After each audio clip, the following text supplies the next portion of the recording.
नमस्कार। डीडी राजस्थान के इस बजट विशेष कार्यक्रम में आपका बहुत बहुत स्वागत और अभिनंदन। मैं हूं इस समय आपके साथ गौरव शर्मा। स्वीकार कीजिए मेरी ओर से नमस्कार। चाहे आपकी जेब का बटुआ हो, चाहे आपका घर परिवार, चाहे प्रदेश या फिर देश, अर्थ प्रबंधन सभी के लिए बहुत महत्वपूर्ण होता है। और यह भी एक सच्चाई है कि जो व्यक्ति, जो प्रदेश या जो देश बेहतर अर्थ प्रबंधन कर पाता है, वो उतना ही विकास कर पाता है।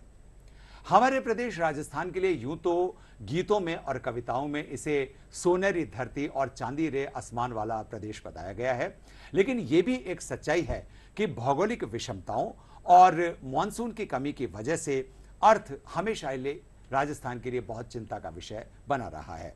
और यहां अर्थ प्रबंधन का बहुत विशेष महत्व है और यही महत्व हो जाता है बजट का। आज का दिन राजस्थान के लिए बहुत महत्वपूर्ण है क्योंकि राजस्थान के विकास की अवधारणा को आज के दिन एक नया संकल्प मिला है और इसी संकल्प के साथ उप मुख्यमंत्री और वित्त मंत्री दिया कुमारी ने राज्य का बजट 2024-25 विधानसभा में पेश किया है। इसी के साथ वित्त मंत्री ने विकसित और उन्नत राजस्थान के संकल्प को दोहराते हुए प्रधानमंत्री नरेंद्र मोदी के सबका साथ, सबका विकास और सबका प्रयास को आगे बढ़ाने का संकल्प व्यक्त किया। और आज इसी बजट के प्रमुख प्रावधानों पर चर्चा करने के लिए हमारे साथ स्टूडियो में मौजूद हैं अर्थ विश्लेषक सीए विकास यादव। सीए विकास यादव, आपका बहुत बहुत स्वागत आज के हमारे इस कार्यक्रम में। और हम आज विकास जी से आज विधानसभा में पेश हुए बजट के कुछ प्रस्तावों पर कुछ चर्चा करेंगे और जानेंगे कि कौन कौन से ऐसे विशेष प्रावधान आज के इस बजट में प्रस्तावित किए गए हैं।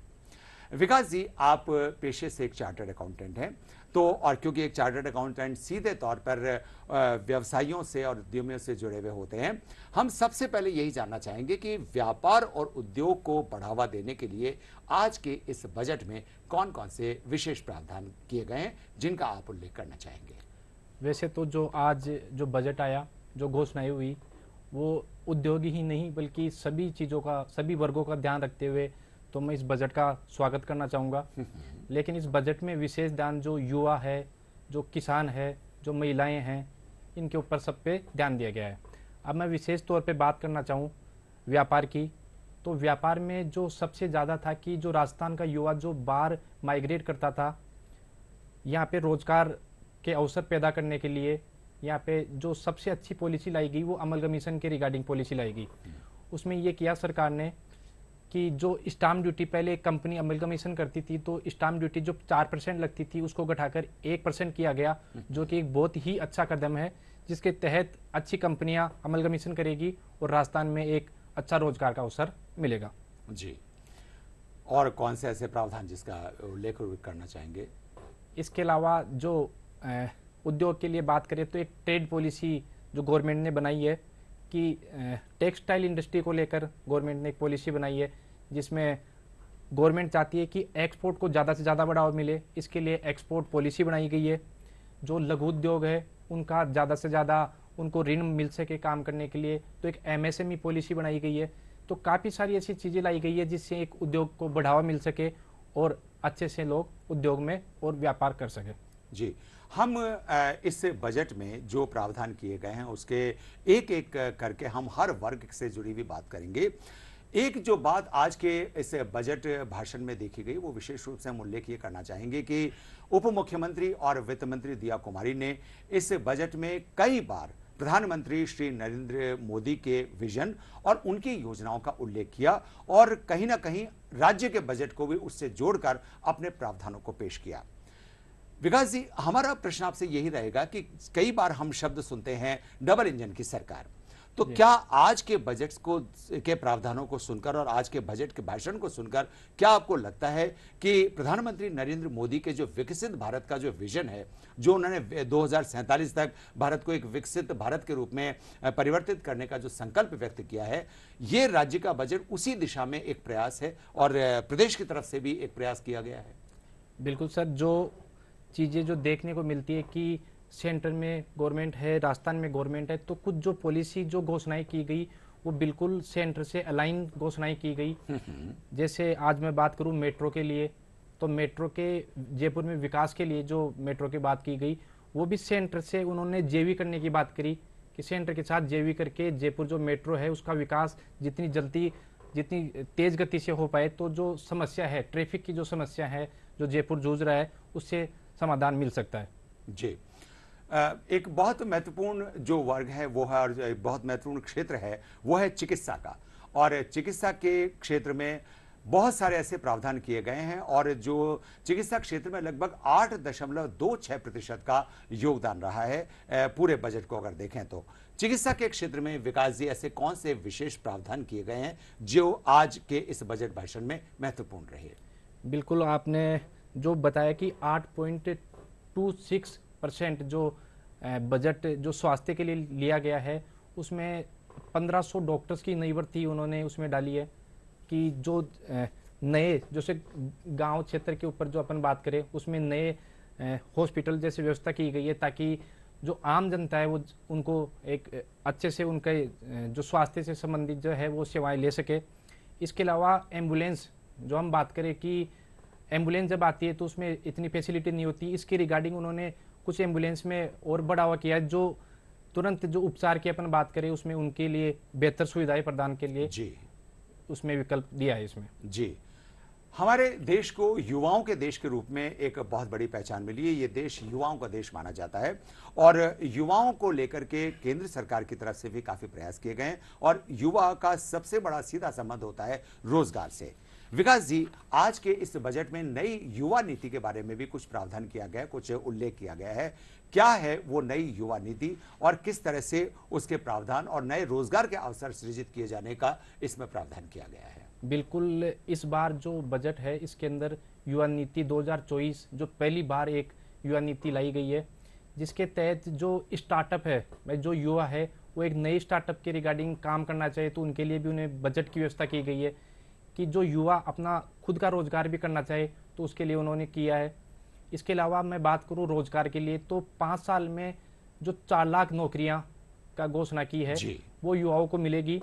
जो पहले की चुनाव से पहले मैं बात करूं तो 17,000 भर्ती की बात थी कि एक साल में 17,000 नौकरियां दी जाएगी, जिसको बढ़ा के 1 लाख तक किया गया। ये तो बहुत ही सराहनीय कदम है युवाओं के लिए।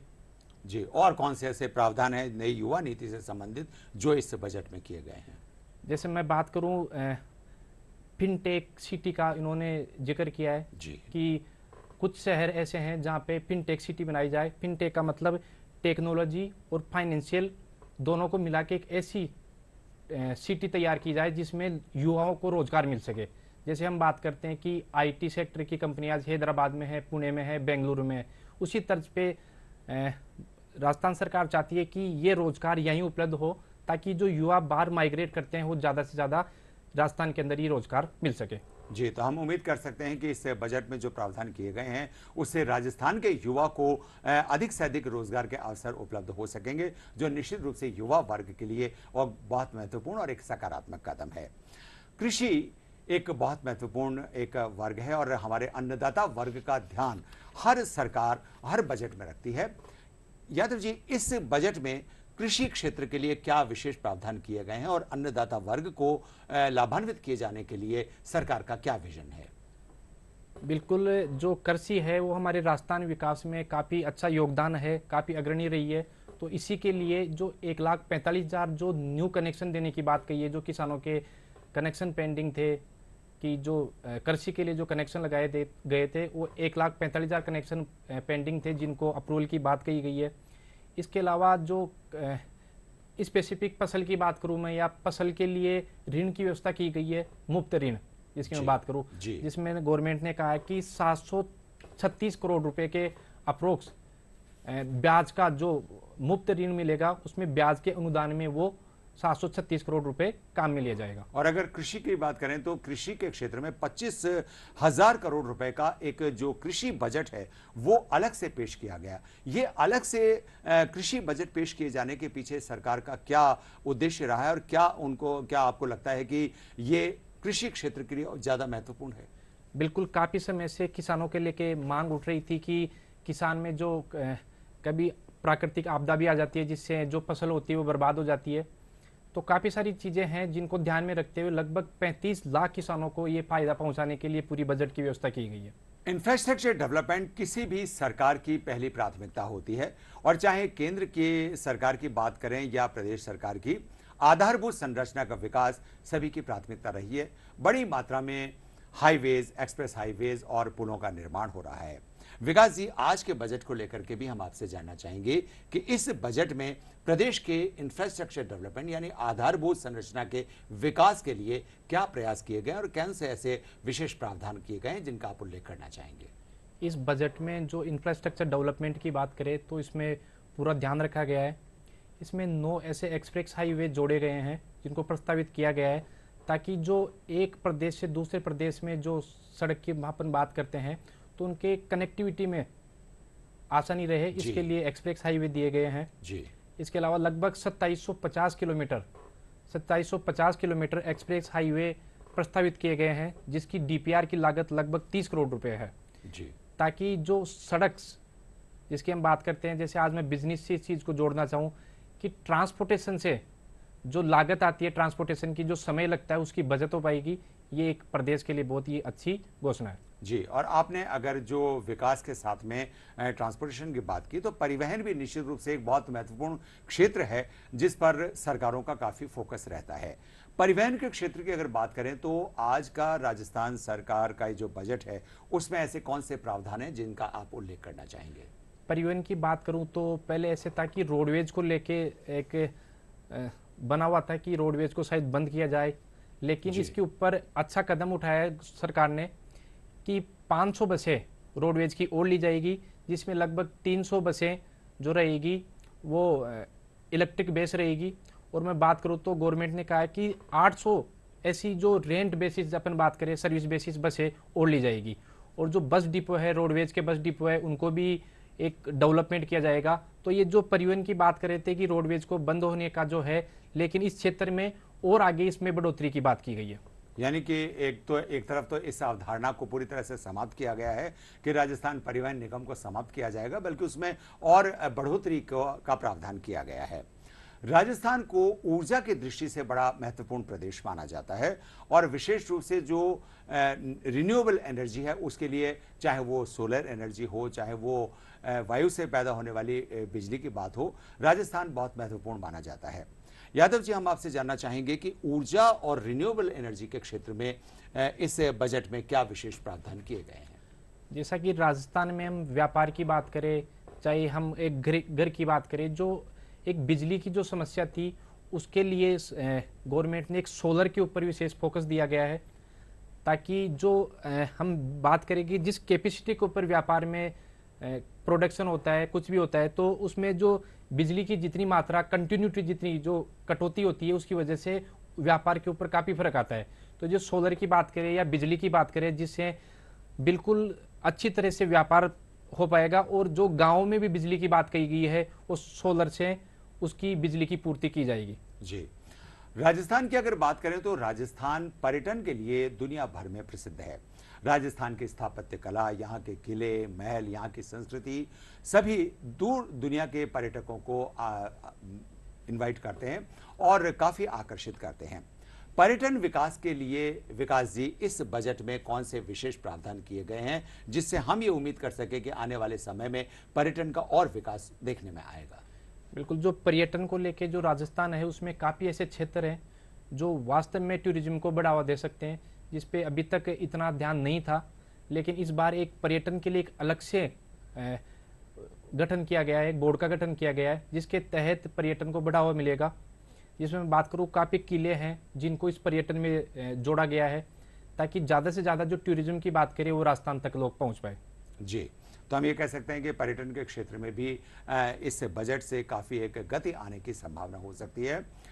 मानव के विकास के लिए बहुत ज़रूरी है शिक्षा, और जो भी सरकार अपने नागरिकों का विकास करना चाहती है तो वो शिक्षा को बिल्कुल भी अनदेखा नहीं कर सकती। इस बजट में शिक्षा को लेकर के कौन से ऐसे प्रयास किए गए हैं जो प्रदेश के लिए महत्वपूर्ण साबित हो सकते हैं। शिक्षा की मैं बात करूँ तो जो मैं सरकारी स्कूलों की बात करूँ तो काफ़ी सरकारी स्कूलों को अपग्रेड किया गया है। जो अभी मैं जो लेटेस्ट जो सब्जेक्ट्स है उनको उसमें एडिशन किया गया है।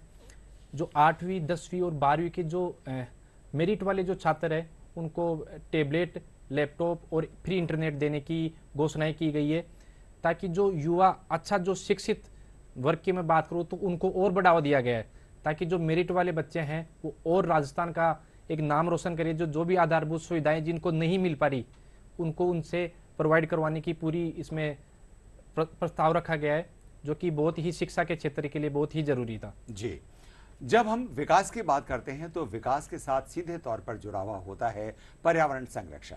यानी कि अगर कोई सरकार विकास के साथ में पर्यावरण संरक्षण का ध्यान नहीं रखे तो शायद विकास के मायने अधूरे रहते हैं।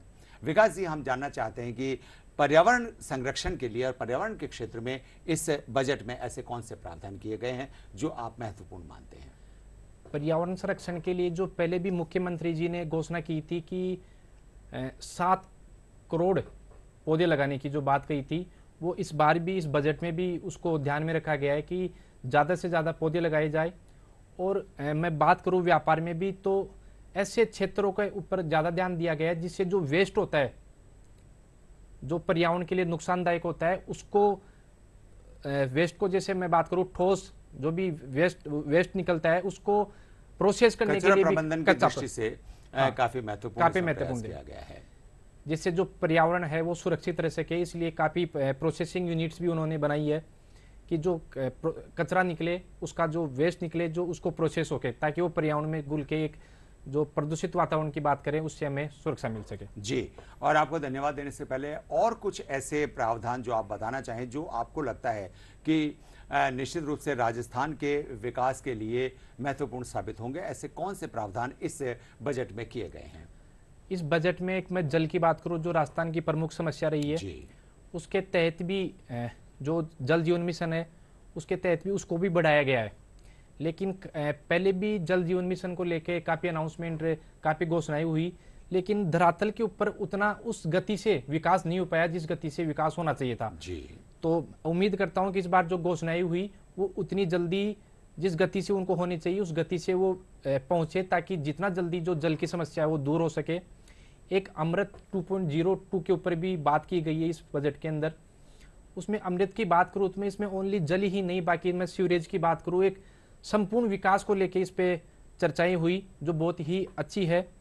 एक मैं बात करूँ सीएनजी की, सीएनजी और पीएनजी, जिसमें वेट की दर 14.5% थी, उसको घटाकर 10% किया गया है, जो एक बहुत ही अच्छा कदम है।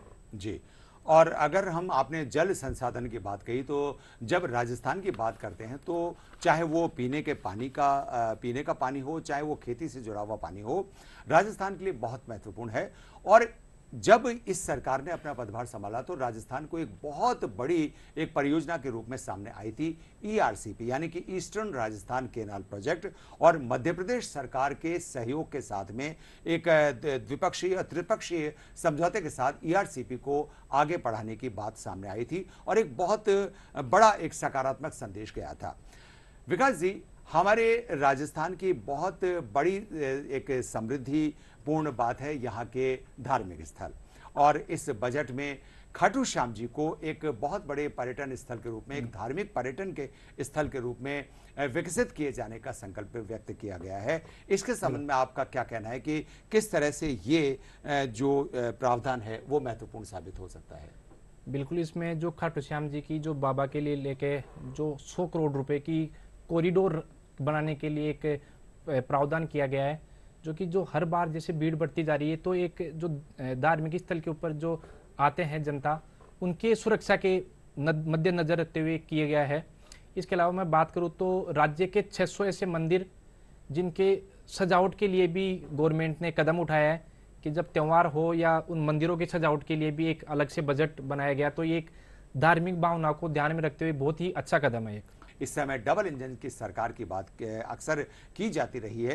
केंद्र सरकार में भी प्रधानमंत्री श्री नरेंद्र मोदी के नेतृत्व में एक ऐसी सरकार है जो पूरे देश को विकसित भारत के में परिवर्तित करने के लिए कृत संकल्प है।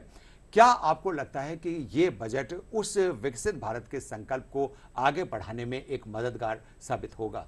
बिल्कुल, ये जो आज का जो बजट की घोषणा हुई वो एक तरीके से उसमें काफ़ी बार मोदी जी का, हमारे माननीय प्रधानमंत्री जी का जिक्र हुआ, तो उसको देखते लगता है कि जो पॉलिसीज है वो एक केंद्र सरकार के अलाइन होते हैं उसी तर्ज के ऊपर की गई है, ताकि केंद्र सरकार और राज्य सरकार का जो विकास है, जिस विकास की बात करें, राजस्थान के विकास की बात करें, वो राजस्थान उस जो विकसित भारत का जो सपना था उसमें राजस्थान एक अपना अग्रणी होकर एक योगदान दे सके, उसके लिए लेके घोषणाएं की गई है। जी, तो हम उम्मीद कर सकते हैं कि उप मुख्यमंत्री और वित्त मंत्री दिया कुमारी की तरफ से केंद्र के साथ में अलाइनमेंट लेते हुए प्रदेश का जो बजट पेश किया गया है वो निश्चित रूप से राजस्थान के लिए एक मील का पत्थर साबित होगा और राजस्थान जैसे विकासशील प्रदेश के लिए ये एक बहुत बड़े इंजन की तरह से काम करेगा और निश्चित रूप से न सिर्फ युवाओं के लिए बल्कि हर वर्ग के लिए एक प्रावधानों के साथ ये जो बजट पेश किया गया है ये प्रदेश के विकास के लिए बहुत महत्वपूर्ण साबित होगा। आज के हमारे इस कार्यक्रम में हमारे साथ इस बजट पर विश्लेषण के लिए उपस्थित रहे सीए विकास यादव जो जयपुर ब्रांच ऑफ आईसीएआई के वाइस चेयरमैन हैं। विकास जी, आपका बहुत बहुत धन्यवाद आज के इस कार्यक्रम में उपस्थित होने के लिए। तो राज्य का बजट 2024-25 से पेश किया जा चुका है और इस उम्मीद के साथ कि आगे आने वाले समय में हम एक विकसित राजस्थान को और एक आगे हर समय प्रगति की ओर बढ़ते राजस्थान का सपना साकार होते देख सकेंगे। आज का ये कार्यक्रम समाप्त करने की अनुमति दीजिए। नमस्कार।